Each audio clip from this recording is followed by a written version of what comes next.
নজর রাখবো পরবর্তী খবরের দিকে। তেহট্টর তৃণমূল বিধায়ক তাপস সাহাকে সিবিআই এর তলব। নিয়োগ দুর্নীতি মামলায় তলব তাপস সাহাকে। এর আগেও আমরা দেখেছি তাপস সাহাকে তলব করে সিবিআই। 2023-এর 2রা মে হাজিরা দিয়েছিলেন তাপস সাহা এবং এবার ফের নিয়োগ দুর্নীতি মামলায় তলব করা হলো তাপস সাহাকে। তেহট্টর তৃণমূল বিধায়ক তাপস সাহাকে সিবিআই এর তলব। নিয়োগ দুর্নীতি মামলায় এই তলব তাপস সাহাকে।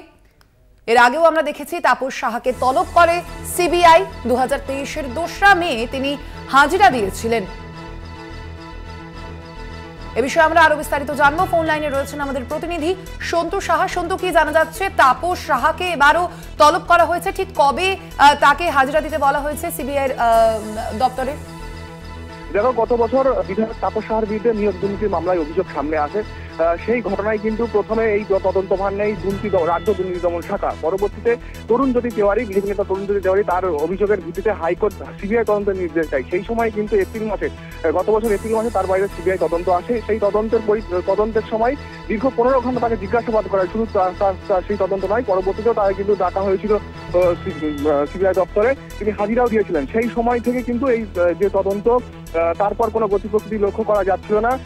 লোকসভা নির্বাচন মিটতেই কিন্তু আবারও সিবিআই তলব করলো বিধায়ক তাপস সাহাকে। যেমনটা জানা যায়, শুধু বিধায়ক তাপস সাহা নয়, সুকুমার আমরা জানতে পারছি তার প্রাক্তন যে আত্মসহায়ক প্রবীর পাল, তাকেও কিন্তু সিবিআই আজকে ডেকেছে। ইতিমধ্যে তিনি বাড়ি থেকে রওনা দিয়েছেন কলকাতার উদ্দেশ্যে। তিনি সেখানে হাজিরা দেবেন, এমনটাই কিন্তু আমরা সূত্র মাত্র জানতে পারছি। যদি এখনো পর্যন্ত কোনো তথ্য সামনে আসেনি তিনি কখন যাবেন বা কি, এই বিষয়ে কিন্তু এখনো কোনো তথ্য সামনে না আসলেও তিনি যে বাড়ি থেকে কলকাতার উদ্দেশ্যে রওনা দিয়েছেন, আজ সিবিআই তদন্ত হাজিরা দেবেন, সেই বিষয়টা কিন্তু একেবারে সামনে এসেছে। আমরা সেই তথ্য পেয়েছি। পাশাপাশি যেমনটা জানা যাচ্ছে, প্রবীর পাল তিনিও কিন্তু আজকে হাজিরা দেবেন। তবে এই ঘটনা, এই তদন্ত কোন দিকে যায়, দীর্ঘদিন এই তদন্ত প্রকৃতি স্থগিত থাকার পর লোকসভা নির্বাচনের পর এই সক্রিয়তা কোন দিকে যায়, সেই দিকে কিন্তু নজর রাখছে ওয়াকিবহাল মহল। সেক্ষেত্রে সন্তু, আমরা দেখতে পাচ্ছি যে 2023-এর 2রা মে হাজিরা দিয়েছিলেন তাপস সাহা এবং তারপর প্রায় 1 বছর পেরিয়ে যাওয়ার পর আবারও এই তৎপরতা। কি জানা যাচ্ছে এই বিষয়ে সিবিআই সূত্রে? সন্তু, তুমি সঙ্গে থাকো, আমরা কথা বলবো। তৃণমূল নেতা শান্তনু সেন রয়েছেন ফোন লাইনে। শান্তনু বাবু, আপনাকে স্বাগত কলকাতা টিভিতে। শান্তনু বাবু, এবার তেহট্টের তৃণমূল বিধায়ক তাপস সাহাকে ফের সিবিআই এর তলব এবং যেমনটা জানা যাচ্ছে যে নিয়োগ দুর্নীতি মামলায় ফের তলব করা হয়েছে তাপস সাহাকে। আপনার প্রাথমিক প্রতিক্রিয়া জানতে চাইবো। দেখুন, সেন্ট্রাল এজেন্সিকে ব্যবহার করে বিরোধী দল, বিরোধী রাজ্য তাদের উপর আক্রমণ করা, এটা তো বিজেপির একটা সংস্কৃতিতে পরিণত হয়েছে। নির্বাচনের আগেও তারা একইভাবে কাজ করেছে। নির্বাচন চলাকালীন তারা দেখেছেন যে তারা একটা রাজ্যের নির্বাচিত মুখ্যমন্ত্রীকে পর্যন্ত অ্যারেস্ট করেছে, সেই নিয়ে তারা দ্বিধাগ্রস্ত হয়নি এবং নির্বাচনের পরে আবারও তারা একই পথে হাঁটছে। তারা বুঝতে পারছে না যে তাদের এই আচরণের জন্যই দেশের মানুষ তাদের বিরুদ্ধে রায় দিয়েছে। শুধুমাত্র ইলেকশন কমিশনকে কাজে লাগিয়ে কোনো রকমের একটা নড়বড়ে সরকার তারা তৈরি করতে পেরেছে। এরপরে অতীত থেকে শিক্ষা না নিয়ে যদি এখনো তারা সেন্ট্রাল এজেন্সিকে কাজে লাগিয়ে বিরোধীদের কণ্ঠরোধ করার চেষ্টা করে বা দেখানোর চেষ্টা করে, আগামী দিনে তাদের জন্য করুণ পরিণতি অপেক্ষা করছে। বেশ, আমরা কথা বললাম। ফোন লাইনে ছিলেন তৃণমূল নেতা শান্তনু সেন। শান্তনু বাবু, আপনাকে ধন্যবাদ। আমরা কথা বলছিলাম, আমাদের সঙ্গে ফোন লাইনে রয়েছেন আমাদের প্রতিনিধি সন্তু সাহা। সন্তু, তোমার কাছে যে বিষয়টি জানতে চাইছিলাম যে 2023 এবং 23-এর 2রা মে সেই দিন তিনি হাজিরা দেন তাপস সাহা এবং তার পরবর্তীতে 1 বছর পেরিয়ে যাওয়ার পর ফের আবারও এই তৎপরতা। এইবার সিবিআই সূত্রে ঠিক কি জানা যাচ্ছে? এবার কি আরো কোনো নতুন তথ্য সামনে এসেছে এবং তার পরবর্তীতেই এই তলব? দেখো, এখন যে বিষয়টা তুমি বললে, 2রা মে তাকে যেমন সিবিআই দপ্তরে ডাকা হয়, ঠিক তার আগে 21শে এপ্রিল তার বাড়িতে সিবিআই তদন্ত হয়। টানা 15 ঘন্টা জিজ্ঞাসাবাদ চলে। 15 ঘন্টা জিজ্ঞাসাবাদের পর সেই সময় সিবিআই যখন বেরিয়ে যায়, তখন তাপস সাহা নিজে বলেছিলেন যে তার সেই সময় গ্রেফতারির একটা বিষয় সামনে আসছিল, কিন্তু কোনো গ্রেফতারি নয়, কিন্তু সিবিআই খালি হাতে বেরিয়ে যান। সেই সময় তাপস সাহা নিজে কি বলেছিলেন, সিবিআই কাছে ক্লিন চিট দিয়েছে তাকে। পরবর্তী তাকে হাজিরা দিতে বলা হয়, তিনি হাজিরা দেন 2রা মে। তারপর কিন্তু দীর্ঘদিন এই স্থগিতাদেশ কোনো রকম ভাবে সিবিআই তৎপরতা লক্ষ্য করা যায়নি। লোকসভা ভোট মিটতেই কিন্তু এই তৎপরতা শুরু হয়েছে। এখনো পর্যন্ত আমরা যেমনটা জানতে পারছি যে সেই ঘটনায়, সেই অভিযোগের ভিত্তিতে, পুরো যে মামলা, সেই অভিযোগের ভিত্তিতেই তাকে তলব করা হয়েছে।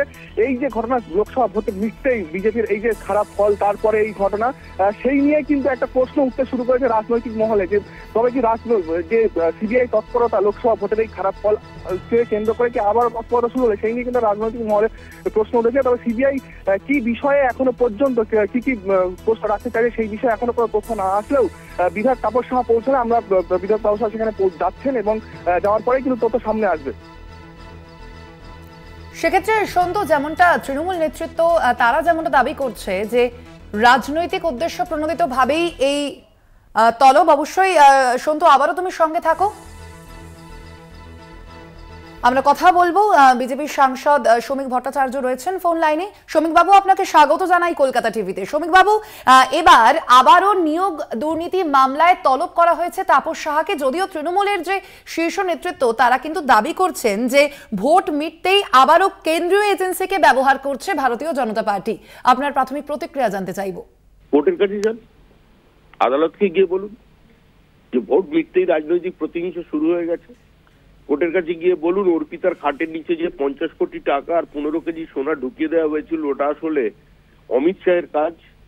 তিনি রাত্রের 2:30 স্পেশাল ফ্লাইটে এসে ট্রাঙ্ক ভর্তি করে টাকা নিয়ে আর সোনা নিয়ে গোপনে দারোয়ানের সঙ্গে চক্রান্ত করে নিজে হাতে ঢুকিয়ে দিয়ে চলে গিয়েছিলেন।